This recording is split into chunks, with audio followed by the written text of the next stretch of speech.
Q&A. Sorry I got started a minute late. I was having computer issues, which totally stresses me out because I am not computer literate.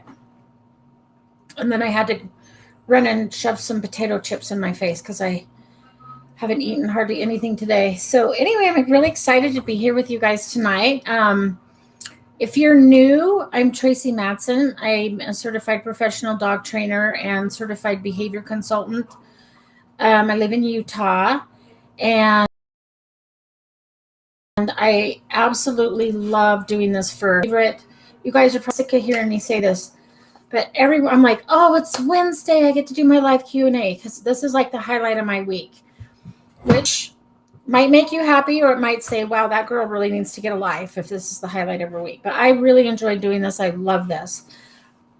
So I am going to be writing names down as you get on. Hi, Julie. Some of you I know from week to week, so I know where you're from. Emily.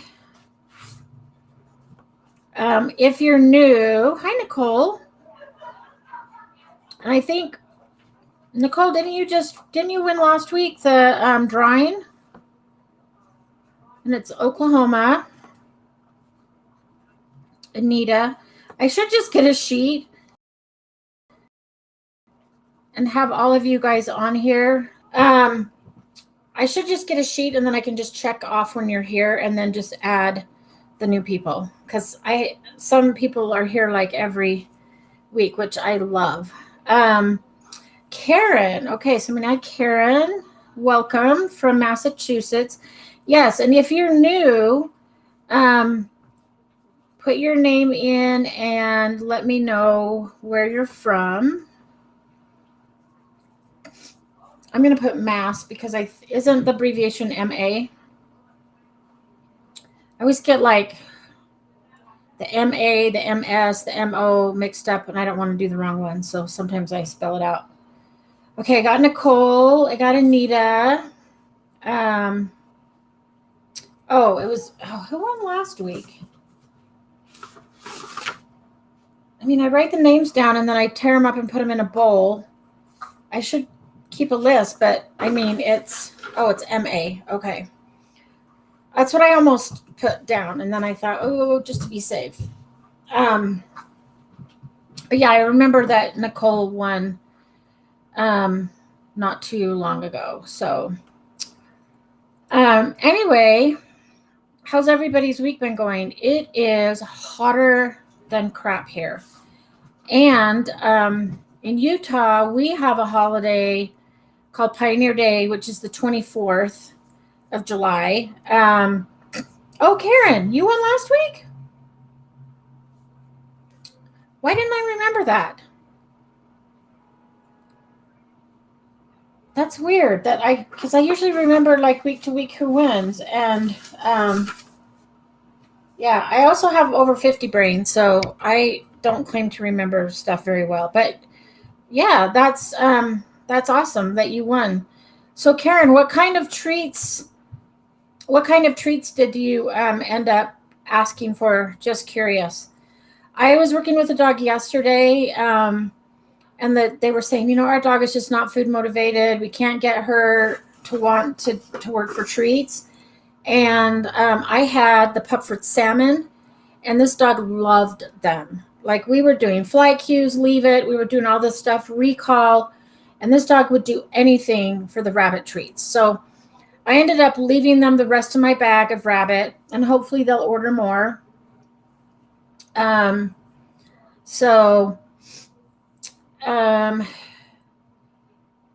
Emily, I actually bought my lick mats. I don't even get free lick mats. So, but they do have some awesome lick mats, and I bought some for each of my dogs.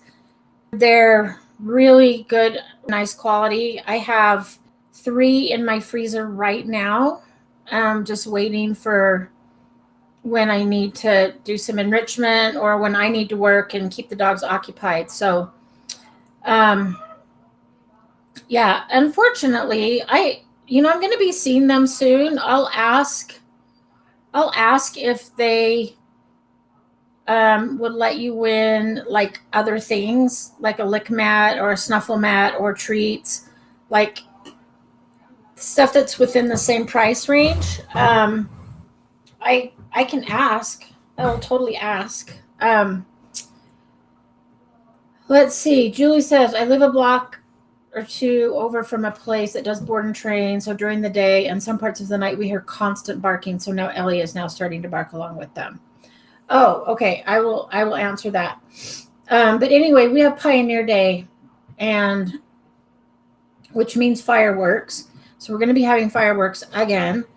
Um, and there's a parade, and we're the place where I have my office. They always have a float, and so since I have an office here, we're going to be in the float, and I'm trying to debate on whether to take Jade, because it's supposed to be. I mean, if it's really hot, there's no way I'll take her unless I have like a big bucket of water. But it's supposed to be really hot, so we were hoping to ride and do like some tricks and do some dog training stuff, but we may just be riding and throwing candy, which will be super boring. But anyway, it's been up where I live about 96, and I live in the mountains, so that means it's like 106 down in the city.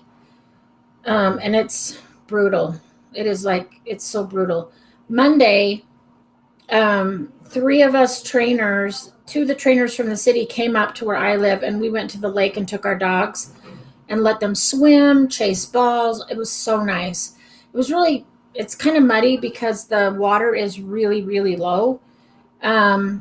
So it's muddy, but we had a blast. It was cool. We got to cool off. The dogs had fun, so it was nice. So as far as Julie's question, yes, that can be a problem because, and I'll just tell you what I do. So my cousin's dog is a hunting dog. So he lives outside in a kennel, and sometimes he will bark at night, or the neighbor's dog will bark. And as soon as they bark, my dogs want to start barking. And I don't allow them to bark after like 10 o'clock because my neighbors have a new baby. I don't want to wake their baby up, and I don't ever want my dogs to be a pain to my neighbors. So I will go outside and I'll use like a positive interrupter. And I use the word like, I'll either say, hey girls, stop, or enough, that's enough, come on, let's come in. And then I bring them in, and put them in their spot and tell them, okay, it's time to go to bed, lay down. If they run out and bark again, then I close the dog door. As long as they can't go outside to bark, they don't bark if they're just inside. So then sometimes I just close the dog door and lock them back in. So yes, dogs will copy each other sometimes. And if one dog starts barking, then another dog will start barking. What you can do is use like a positive interrupter, because she's really not doing anything wrong. She's just being a dog. But you can say, hey, Ellie, that's enough. And then just redirect her, like have her settle on a mat, have her go do a puzzle toy, have her do a lick mat, have her do something else, and then reward her for being quiet and for doing anything other than barking, so that she knows, okay, this is what I'm going to get rewarded for the quiet, or I get to do these other things, and the barking isn't going to get me any rewards at all. Does that make sense? So I would try that. I do have to do that quite a bit with my dogs, just because I live in a rural area, and two neighbors down, they have a farm, so they have a dog and horses, and their dog lives outside, so that dog barks all the time. My cousin's dog barks a lot. And so then it gets my dogs going, but I just interrupt, bring them in, redirect, and then praise them when they're being quiet.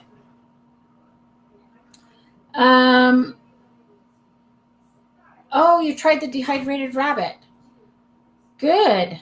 And how did your dog like it? Because that's what I used yesterday with the dog that is not treat motivated and really would not take treats. And she loved it. They're like, "What kind of treats are you using?" And I actually, with all my clients, I include a link to Pupford just because everybody always says, like, "What kind of treats are you using?"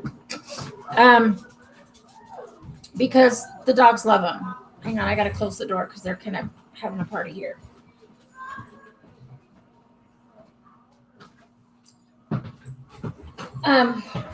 So yes, my office is in a salon, and so sometimes it gets kind of noisy. I do try to keep the door open a little because it stays cooler.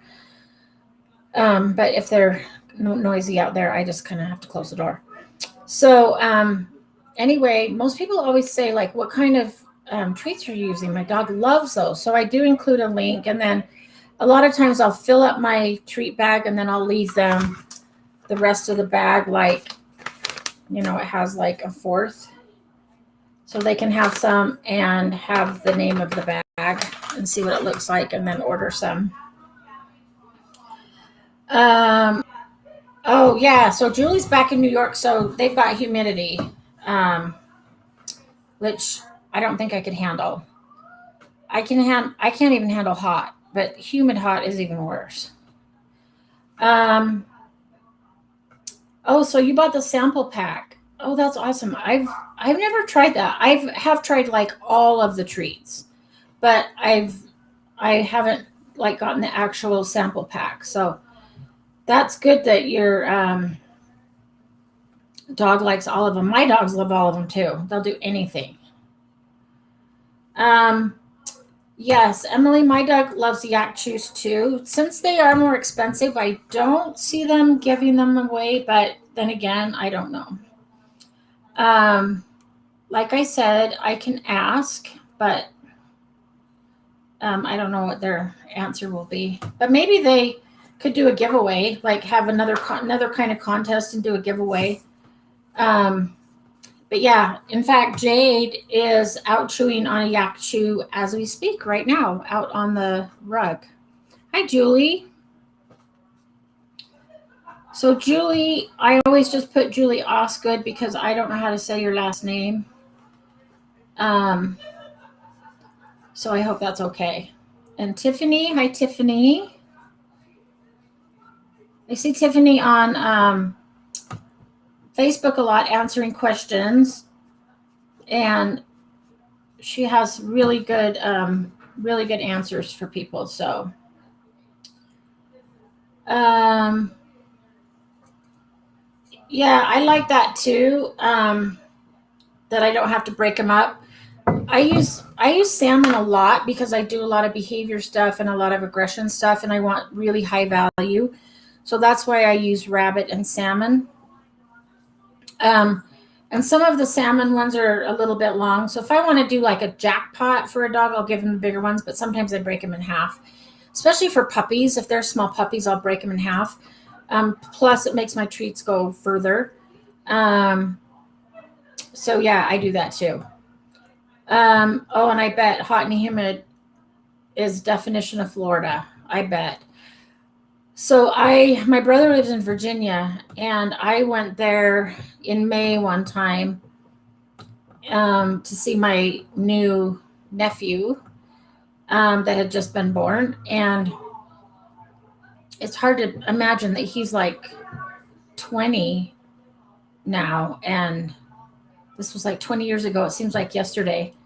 But I went to see him, and my sister-in-law wanted a garden put in, and so my brother and I hauled dirt over Mother's Day weekend, and it was so humid I thought I was going to die. Like, they just dumped this big pile of dirt, and we went, like, I don't know how many wheelbarrow trips we took moving the dirt. And I've been to Virginia in November and I think once in October. And it was great. But man, I have never been there in the spring early in the summer, and it was brutal. So now I plan my trips in the fall and winter. Hi, Cindy.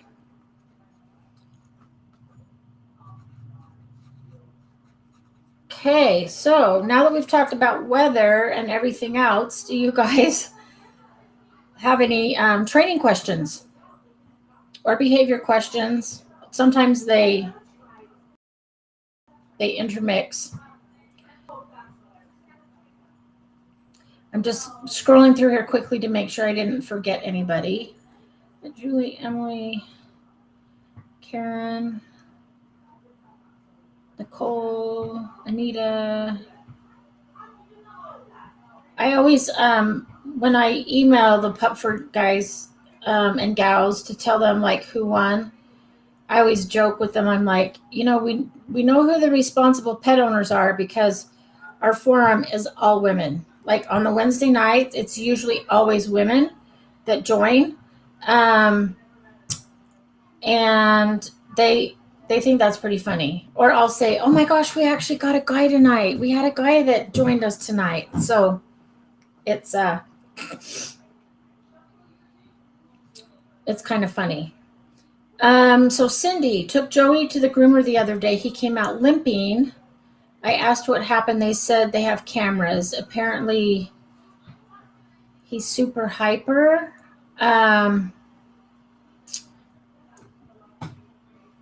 So how did that hurt his paw?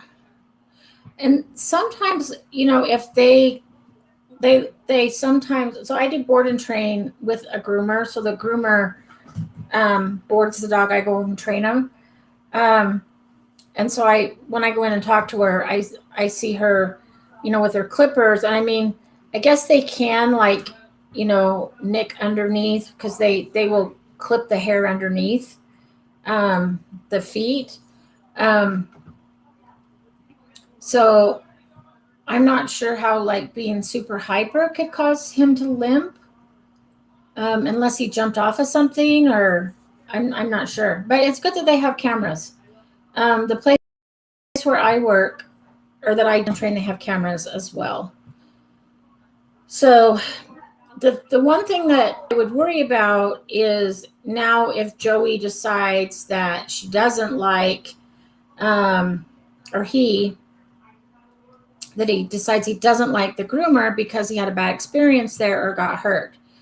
So you might want to do a few happy visits where you just go to the groomer, give him treats, have him stand on the table, give him treats, but have the groomers give him treats, but don't get him groomed. Don't have him do anything to him. And just do a couple happy visits like that before you take him back again to get groomed. That's what I would do, just because we don't know what happened and we don't want him to have a negative association with the groomer. So I would try to do that.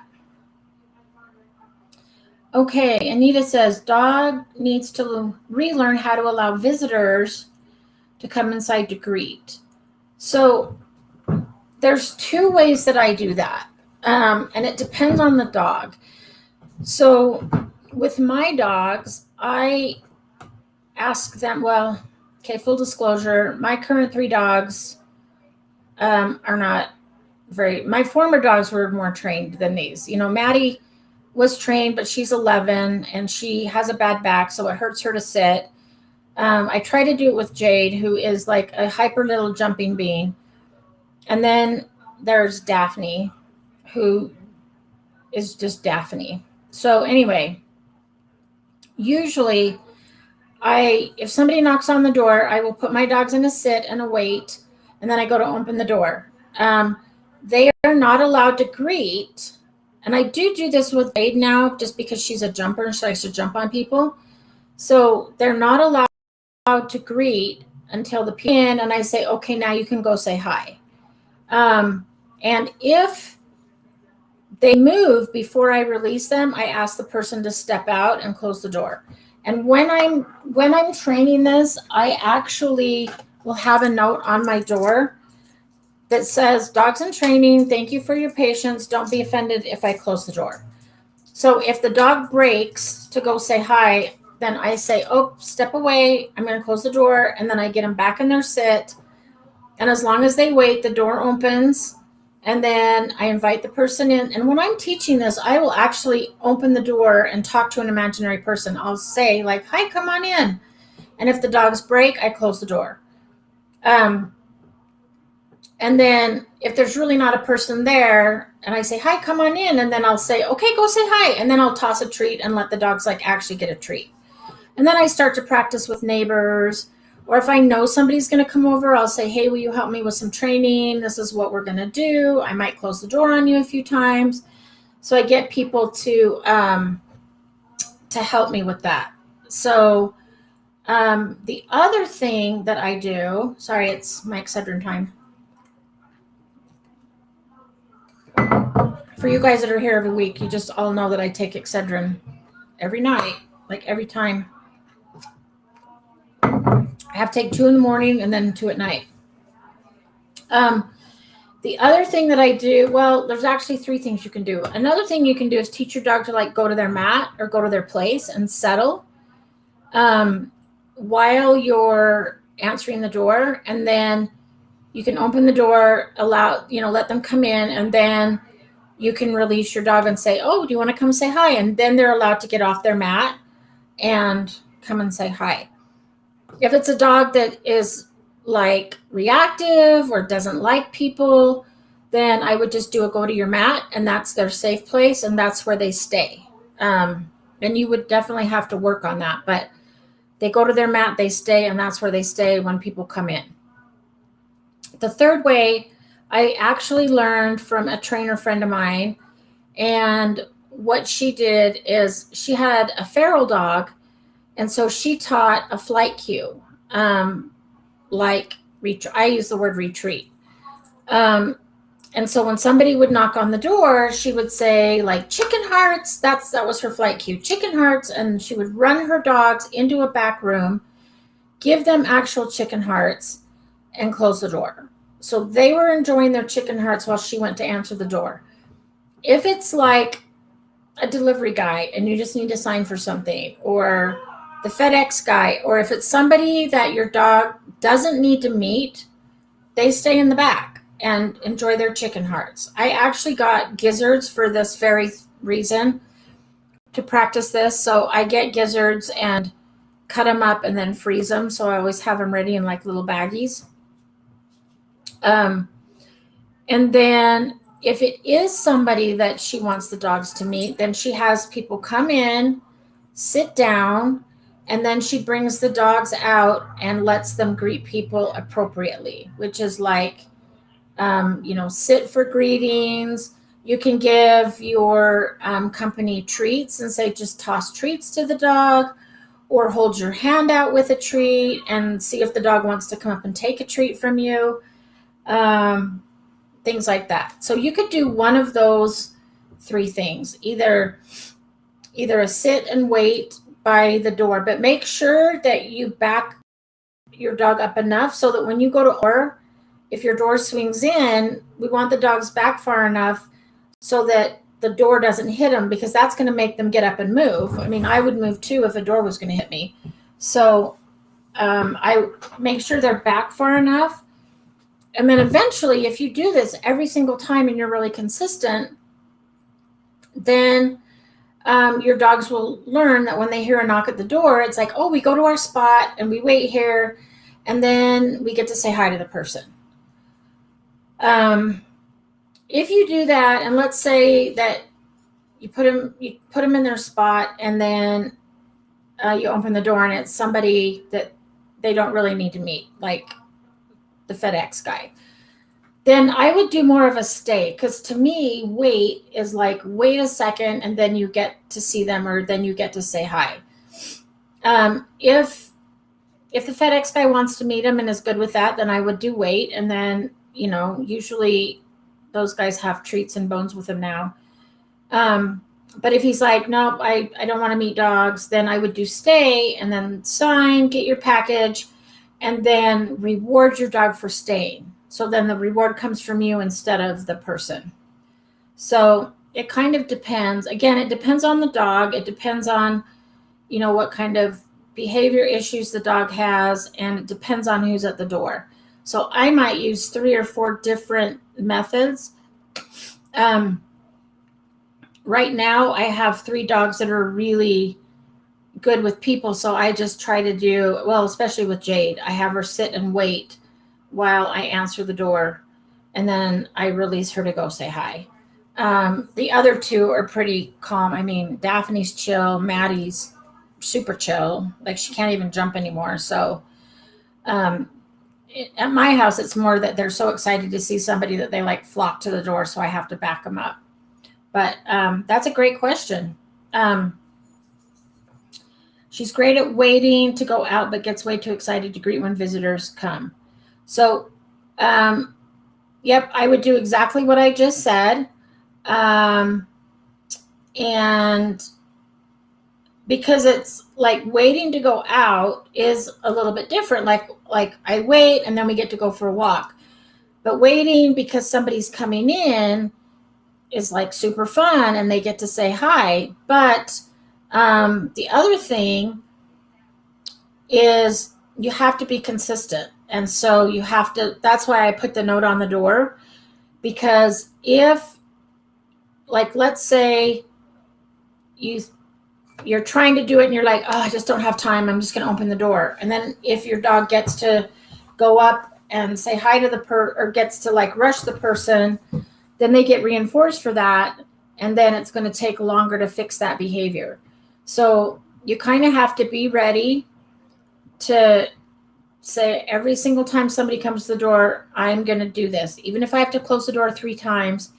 When we do this with clients, when I say, I tell them next time I come over, don't worry about how long I'm outside. I want you to have your dog sit and wait while you open the door. And if you have to close the door on me 4 times, that's fine. Like, this is good practice. So you have to really be consistent. Or you could teach like the go to your bed, go to your mat, and then answer the door and then release your dog. If you want. So yeah, and Anita, honestly, I have not looked at my door greeting handout in a while, and I'm in the process of redoing some of my handouts. But if you want to email me and just ask me for my door greeting handout, I'm happy to send it to you.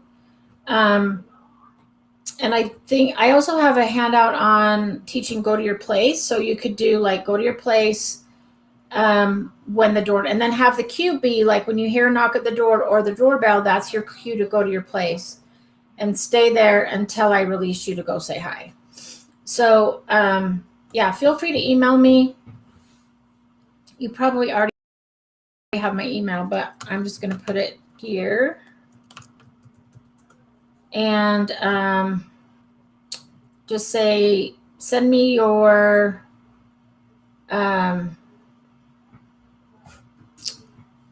handout for door greetings and go to your place.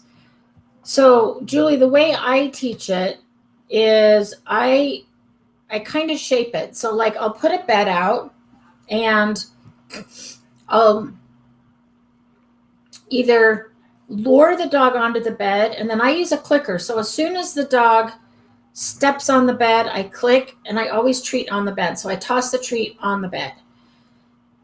And then I toss a treat away and say free. And then if the dog goes back to the bed, I click and treat. If they don't, I lure them. If they're showing no interest in the bed, then I'll toss a treat onto the bed. And then as soon as they step on the bed, I click and treat.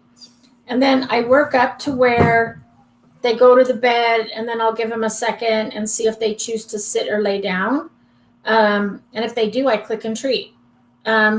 You can cue it. So you can say, like toss a treat to the bed, click and treat, and then you can say down. And then I release. And then when the dog is going back to the bed on their own, because that's where all the treats are happening and that's where all the good stuff is happening, then I start to name it. And then I say, like, go to your mat. And you can decide if you're going to name it bed, place, mat. And then you can, go to your bed, and then treat them, like click and treat for them going on their bed. Then you can just start to work on like stay, like take a step back, turn around, take 2 steps back, come back and treat, free the dog.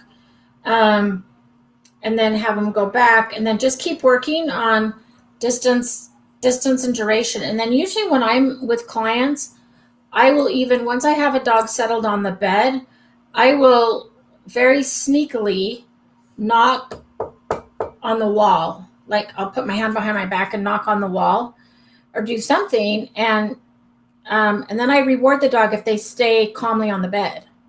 I will reward for that, because that's what we want, is for somebody to be able to knock at the door and your dog stays like calmly on the bed. So yeah, Julie, if you want to email me as well and just ask for the Go to Your Place handout, I'm happy to send it to you too. I actually have one that I put together, and I have one that Best Friends did. I haven't really looked at them that closely to see how ours differ, but I can just send you both of them. I usually send clients both of them and just say, use whichever one works best for you. Like I said, I'm in the process of redoing all my handouts, but yeah, I'm happy to send you what I have.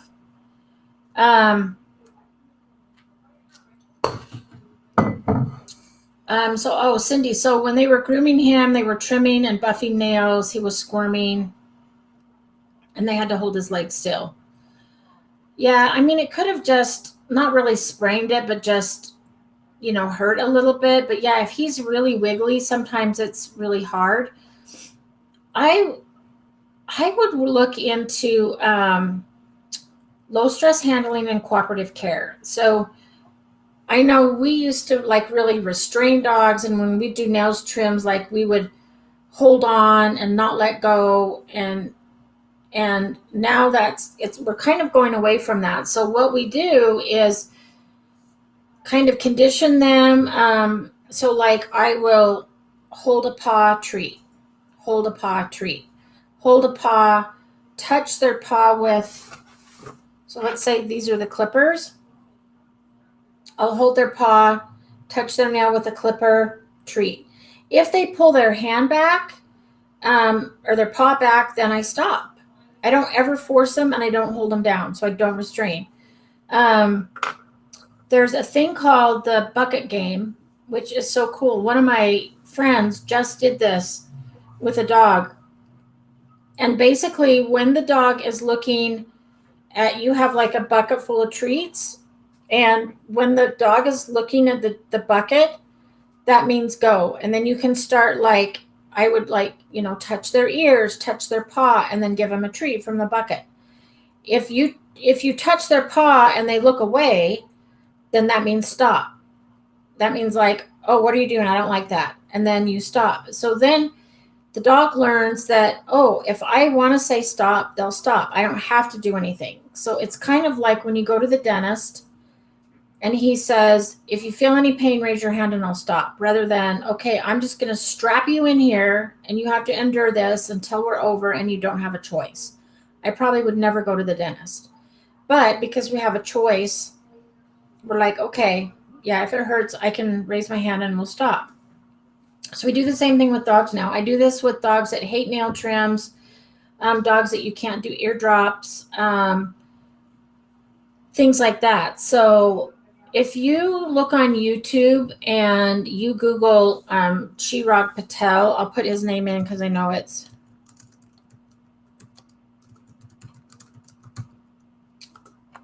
If you look for his bucket game, it will take you through like step by step how to do that.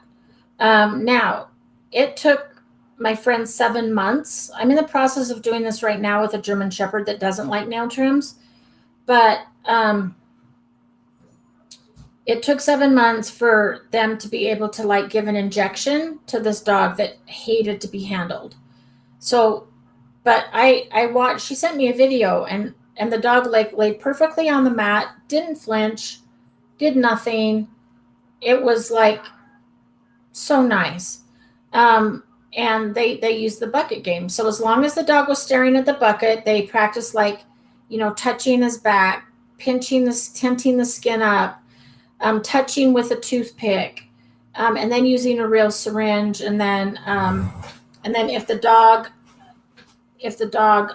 looks away from the bucket, then you stop.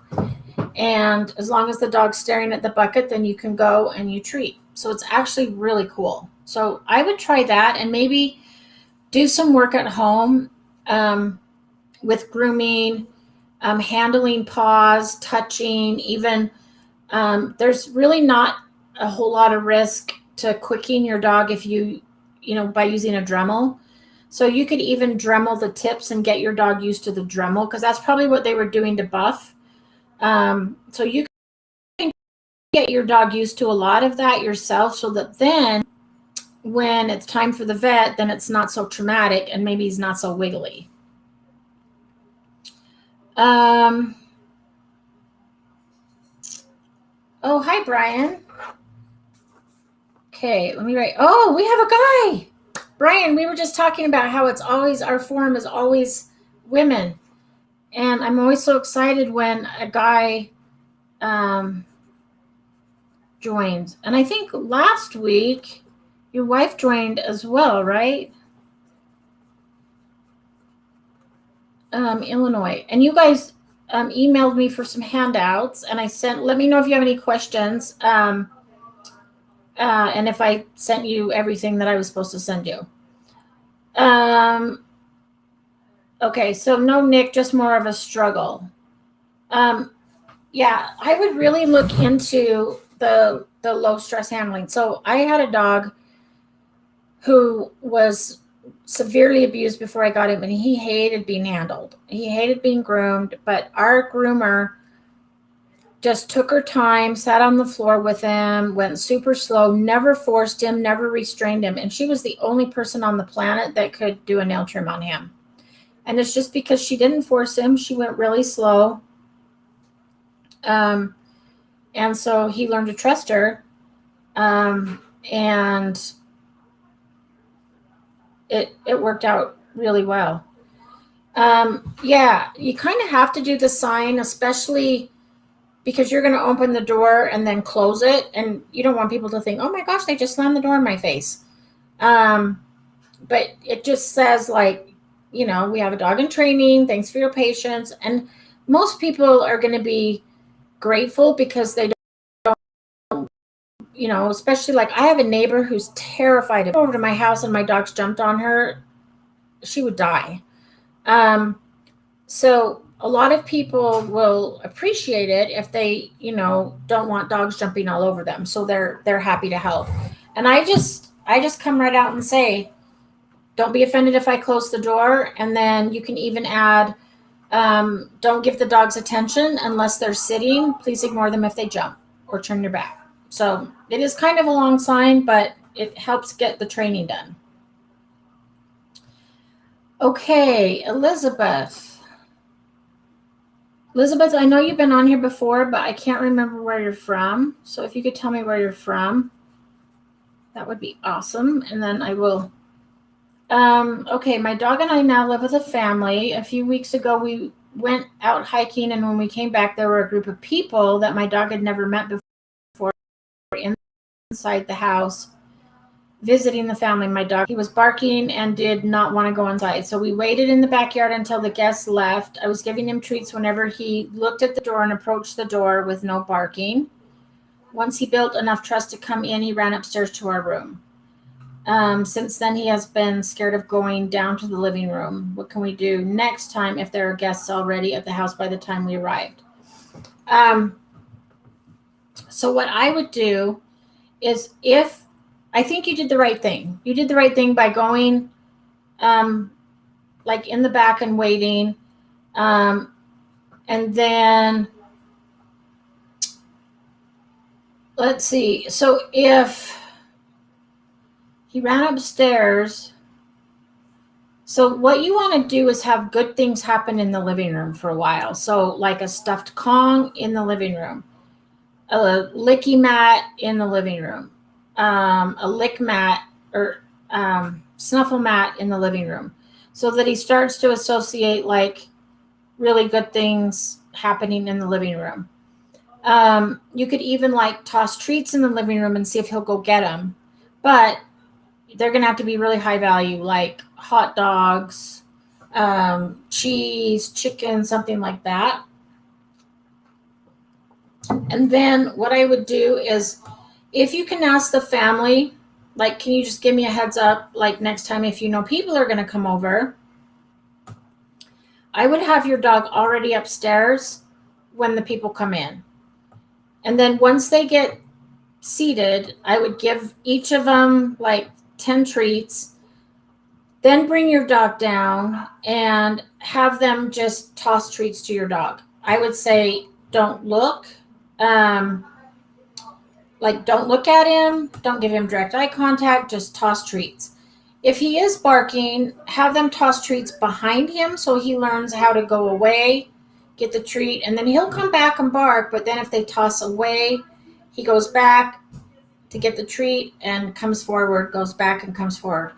If he's not taking treats at all, then I would back him up and start at a farther distance, something that he can handle. Once he calms down and they can continue to toss treats, then you can have them like hold their hand out with a treat in it and just see if your dog wants to go take the treat. Don't force him. If he doesn't want to go take it, then say, okay, don't worry about it. Just keep tossing the treats to him. Because we want him to learn that guests or strangers equal treats. And good things happen when people come over, because I get lots of high value treats. But you want to make sure that you never force him to go say hi or anything like that. So now that he kind of has a negative association with the living room, I would work first around the living room without any people in it. And then maybe one person, and then two people, and then three people. And hopefully the family that you're living with is nice enough to like realize you have kind of a shy, fearful dog, and we don't want the dog to freak out. So can you let me know when people are going to come over, and either keep him upstairs. If it's people that your dog doesn't really need to meet, I would keep him upstairs in your room or in a crate and give him something to do, like a stuffed frozen Kong, a turbo tendon, something like that, and let him just be up there and enjoy his toy by himself. If it is people that you want him to meet, then bring him down and just have people like toss treats to him, so he makes that association.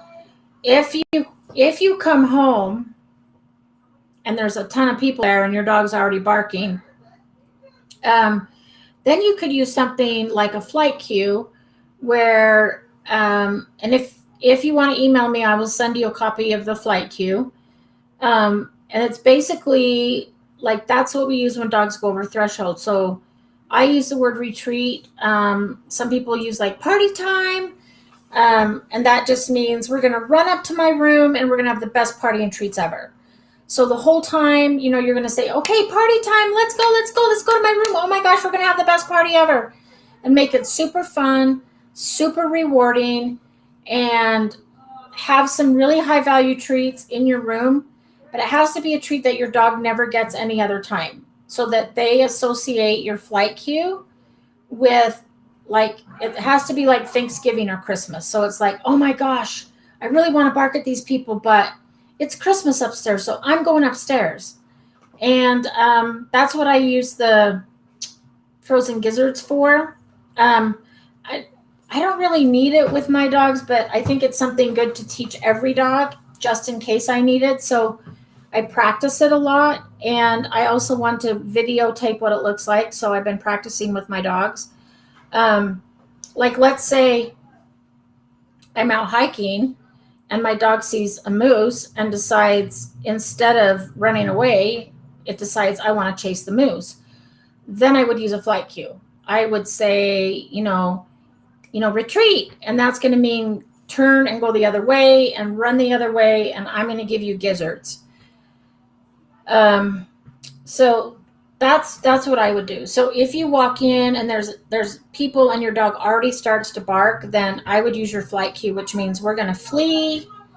And that's actually teaching your dog to choose flight over reacting. So we're going to flee to my bedroom. We're going to go upstairs. We're going to have the best party. You're going to get these super yummy treats that you never get any other time. And I would do that. And then maybe once your dog calms down, if you want to bring him down on a leash and teach him how to treat or greet people, or have them just toss treats to him so he learns to associate like people equal treats, you can do that. And yeah, I just read the last part of your question again. If there are guests already there by the time you arrive, I would do a flight queue and run up to your room. And just because your dog's going to be like already over threshold, so I would just run upstairs, give him something super high value up there. And then once he calms down, like if you want to bring him down, and have him meet people, you can. If he comes down and sees them and starts to react, I would go back up and then maybe do what I told you before and just do it very gradually, like, with one person, two people, before there's like a whole group of people. So I hope that made sense. Another thing I would maybe do with your dog is the relaxation protocol. And that just teaches a dog how to be calm with increasing distractions. And we do this on a mat. So you could do it on a mat and then have somebody knock at the door, and then kind of like what we talked about before with door manners, and then have them come in. But it's going to be different but it does teach your dog how to be calm and stay calm and relaxed. So even though you're going to be coming home and you're not exactly going to have a mat right there, it should help your dog learn how to be calm. So I would do that too. So if you want to email me, ask for flight queue and relaxation protocol, and I'm happy to send those to you. Oh, Nicole, I should put the sign on my door and close the door on people even if they're staying put. That's a good idea. You know what else you could do? Get pit bulls. Nobody comes to my house. I'm kind of antisocial anyway, and I love what I do, and I like going and helping people with their dogs, but I'm not the kind of person that, like, I don't think in the 30 years that I've lived in my house, I don't think I've ever had a party at my house. Like, have people over for dinner or have people come over for something. Like, that's just not something I do. I'm kind of introverted. I like just hanging out with my dogs.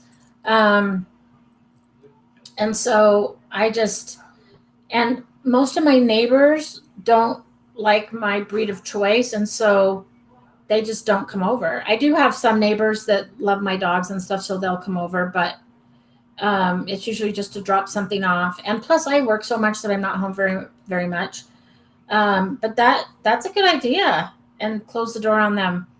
So I had, this might be a little like too much information, but there was somebody that I very briefly dated like over 5 years ago. And he showed up out of the blue at my house at 9:00 at night. And my one pit bull, who is the calmest pit bull in the world, she has a scary bark though. She was barking and growling at him. And I'm like, yeah, I don't think you better come in. She's going to eat you. And I'm like, why did you come over like right now anyway? So yeah, if you want people to stay away, get pit bulls. They won't come to your house. Yeah, Karen, just email me and tell me what handouts you want, and I'm happy to send them to you. Sometimes some of the handouts I have, like some of my friends and colleagues have written up. So it'll be on different letterhead. It won't say 3 little pits. I don't like to reinvent the wheel and rewrite stuff, so I just give credit to the people that wrote it up, and you can still have the handouts. I have permission from them to share handouts. So yeah, if it looks like different handouts, that's why. But yeah, I'm happy to send those to you. Cindy, it was on camera and she said the girl was fairly new. Yeah, and that can happen, especially with new people. So I think Joey's still young, so I think he'll bounce back pretty quick. Um, and he should be fine. Um, oh, Elizabeth, you're from Salt Lake City? How did I not remember that? Um, that's cool because there's two other people that jump on sometimes that are from Utah. And my mom actually lives in Murray, and I live up in Camas, but I do come down to Murray to see my mom. And I have trainer friends down in Salt Lake, so I go see them. Sometimes we go to lunch and stuff like that. So nice. I'll have to remember that you're from Utah. I don't know why I didn't remember that. Um, anyway, I'm glad that you joined.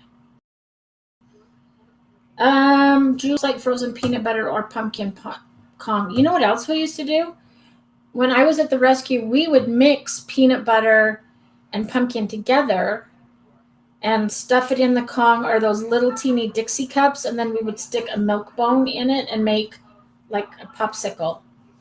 And the dog seemed to really like the peanut butter and the Kong together.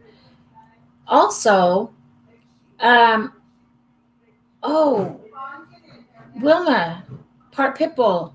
Yes, because you sent me pictures of her. That's right. And I can't now. Wilma's not your dog though, isn't that the firefighter's dog that you watch sometimes, or is Wilma yours? I couldn't. I thought that you would watch a firefighter's dog for him when he was on duty, and I thought that was Wilma, but maybe I'm getting that mixed up. Um. Anyway, I got distracted. Oh yeah, so I was with a trainer friend of mine on Monday, and she gets those like baby food pouches, that you can squeeze the like puree into their mouth. So she gets those, and then she purees her own like sometimes she'll do sardines, anchovies, like all the really gross stuff that dogs love. Tripe. Oh yeah, Wilma's yours, and Petya is the fireman's dog. Pit Lab. Okay. So I was half right. But anyway, she makes this fishy puree stuff. So she makes it herself and blends it up. Sometimes she's just and then puts it in the squeeze tube and then gives it to them. But you could also puree it. I will warn you though that tripe is very smelly. It stinks bad. I had a dog that had skin allergies, so we had him on a raw diet, and he had tripe.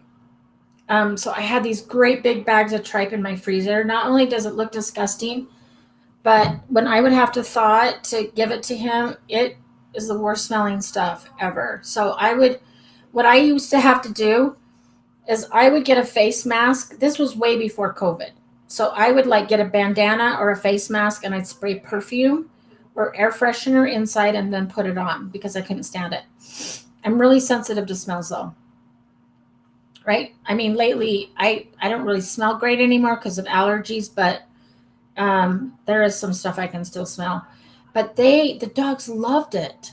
So I thought, oh, as much as I hate to get all that stuff, I should do that and use that for high value reward. And it's so easy. You just like squeeze it into the dog's mouth and give him a little taste, and it worked great. But you could also puree it and then spread it onto a lick mat or something like that and let the dogs lick it. So it might be too much fish or too much protein to stuff it all in a Kong and give it to a dog all at once, but it definitely worked well in the like little baby food pouch and then just squeeze it out. I am going to do it, but the thought of like having to puree all that stuff, I just don't know. When I went to the store to find like hearts and gizzards, I said, I asked the butcher, I said, so this is probably a dumb question, but do you guys keep like gizzards and hearts and stuff? And he's like, oh yeah, they're already packaged. They're right over here. And I didn't ask about tripe. I wonder if they keep all the insides. I'm sure that they would keep anything they could sell. So I should go see if they have that. I bet I could make a puree out of like tripe and gizzards and heart and but the dogs really loved this fish stuff that she had, so I may have to try it. So Maddie is my 70-pound blue nose pit bull with cropped ears, which I did not crop, and she has a scary bark. So I've even had some people say, "Oh, my mom's terrified of your dog," and I'm like, "Oh, she's the most gentle one. Like she is so gentle." But she has a scary sounding bark and she looks scary. But yeah, then come in, then she's like wagging her tail and super friendly and fine. Um, and I like that. So I don't mind that she scares people because it keeps, it keeps people away, especially since I live on a highway and I've had people drive into my ditch before in the middle of the night or slide off the road. And since I'm right there on the corner, they want to come in and use my phone. So I kind of like it that I, have three pit bulls that people are going to be like, okay, I'm not going to mess with her. And usually I'll go outside and use, let them use my cell phone, but I don't let them come in unless it's like, a mom with kids or something. Jade, you want to come in? Jade. She's been out there socializing. Okay. Do we have any other questions? I'm gonna go back up and miss any because sometimes I look down and get distracted, and I want to make sure I didn't miss any base questions. And then if there's no more questions, I will do a drawing.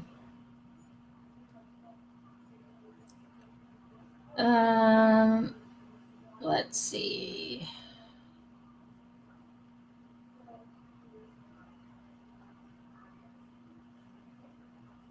Brian, Brian, the only guy that joined, do you have any questions?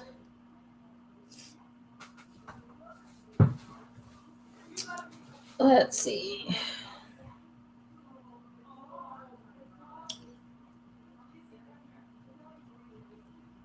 Oh, and Cindy, the other thing I would say too is as long as he like wanted more treats, I think he's gonna be fine. I just thought of something.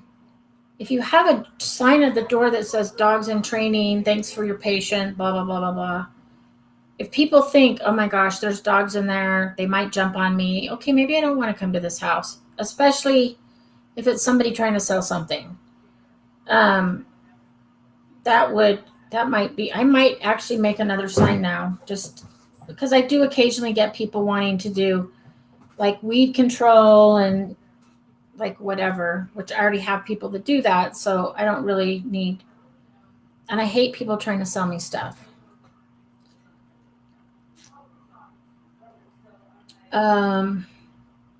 Yes, and if you want handouts, I'll put my email on here again, just in case you missed it.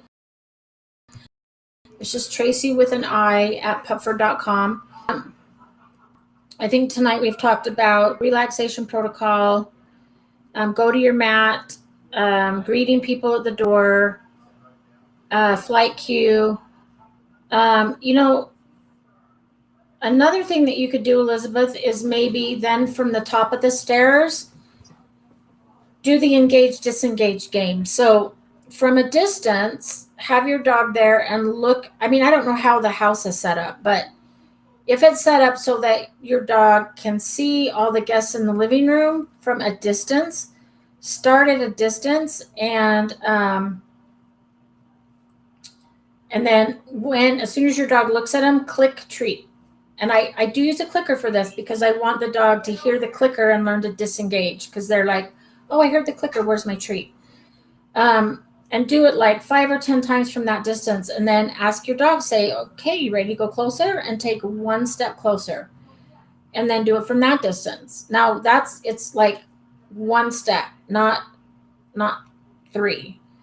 I explained this in my reactive dog class. And one guy, I said, okay, take one step closer. He goes, 1, 2, 3. I looked at his wife, and his wife kind of rolled his eyes like, yeah, he doesn't listen.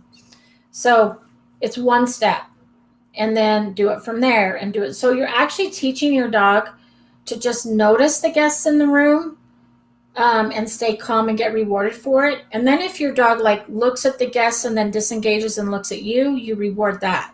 Because instead of reacting, we're teaching the dog to like check in with you and be like, oh, there's people in the room. What do I do? And then you can be like, oh, it's no big deal. Here's a treat. It's just guests, no big deal.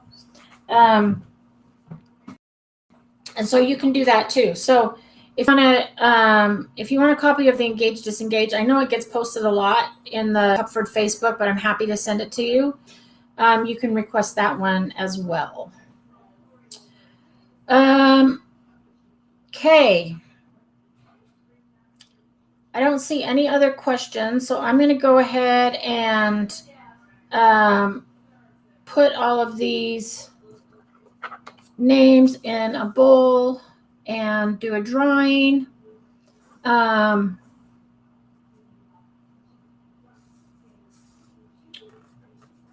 then I'll let you guys go until next week. So tonight's winner is Anita Solomon from Florida. So congratulations, Anita. You are this week's winner. So you are going to email hello@pupford.com. Put it in the chat. Let them know that you're tonight's winner. I will also email them and let them know. Oh, and we just had another question, so I'll answer this. Okay, Scott, any tips for training off leash and getting him to stay with us and reliably coming back every time we call off leash? He gets very distracted. That is such a good question. I don't start doing off leash until my dog is reliable on leash. So I teach like a loose leash walking on leash. I teach recall on leash. And think about, so I start at home, like in the house, and think of that as preschool.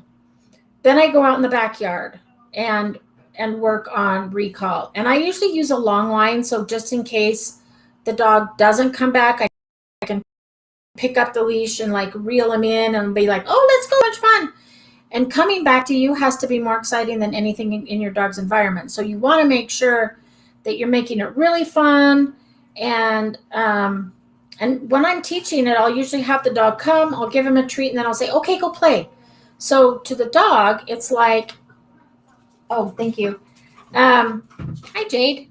So to the dog, it's like, oh, I get to come, I get a treat, and then I get to go play again.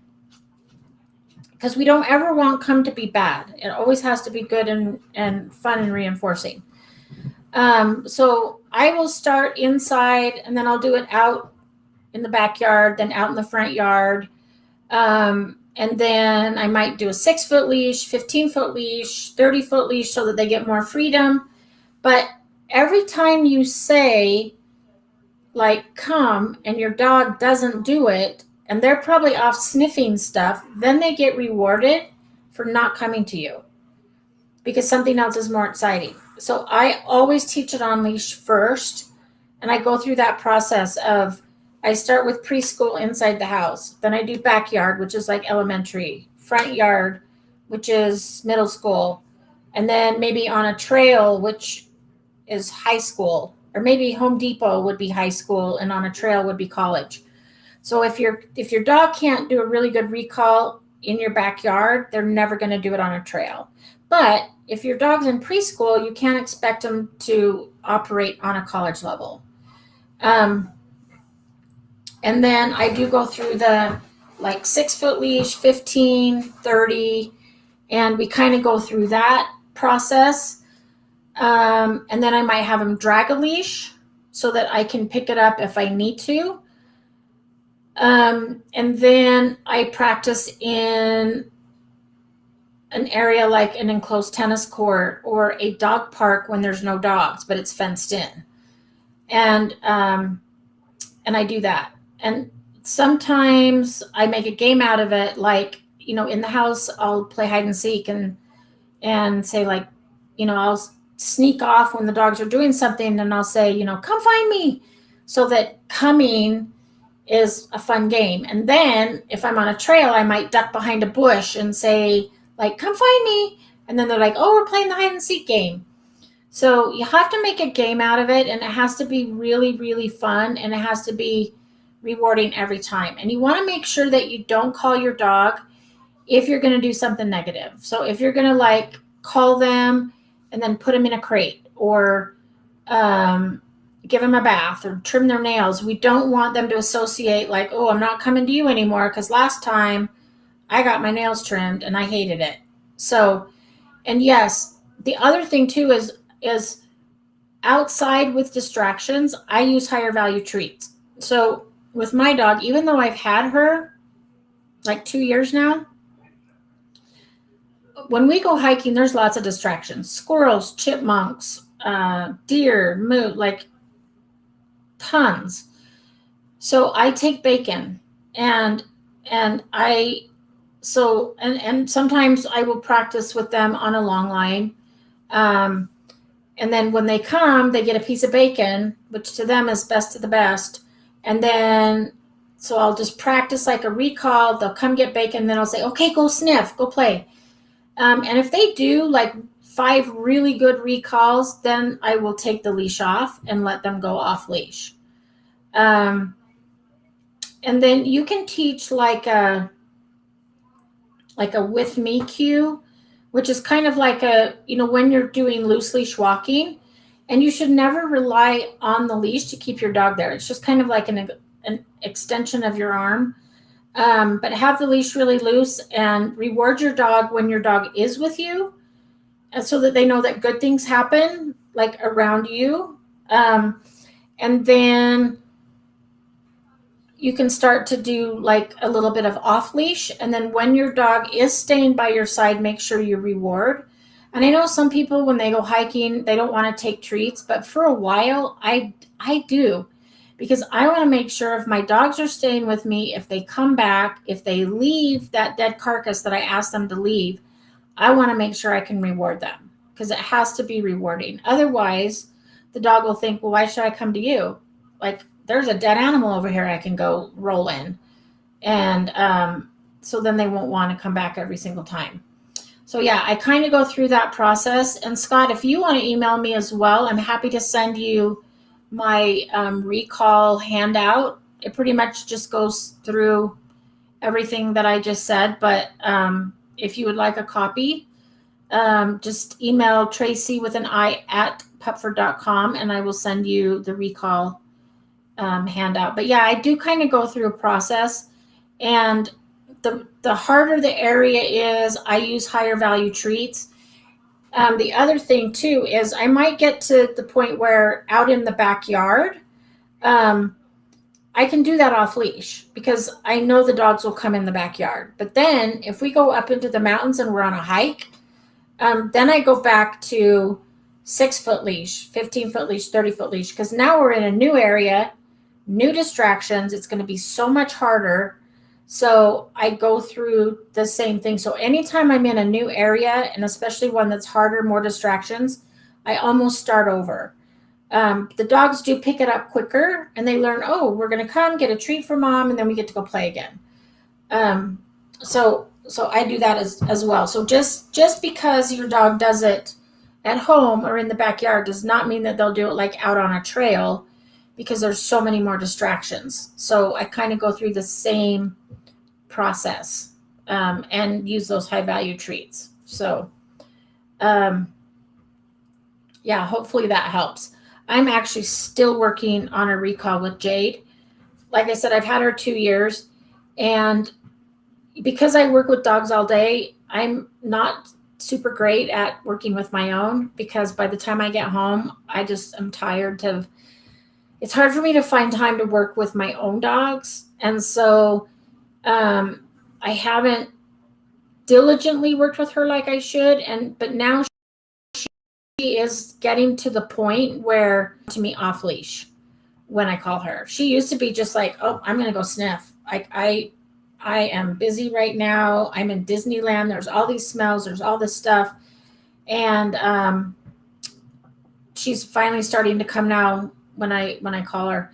And I actually, if I'm not 100% sure that she's going to come, I don't say, Jade, COME. I'll say, like, I'll whistle. I'll say, let's go this way. Come on, we're going this way.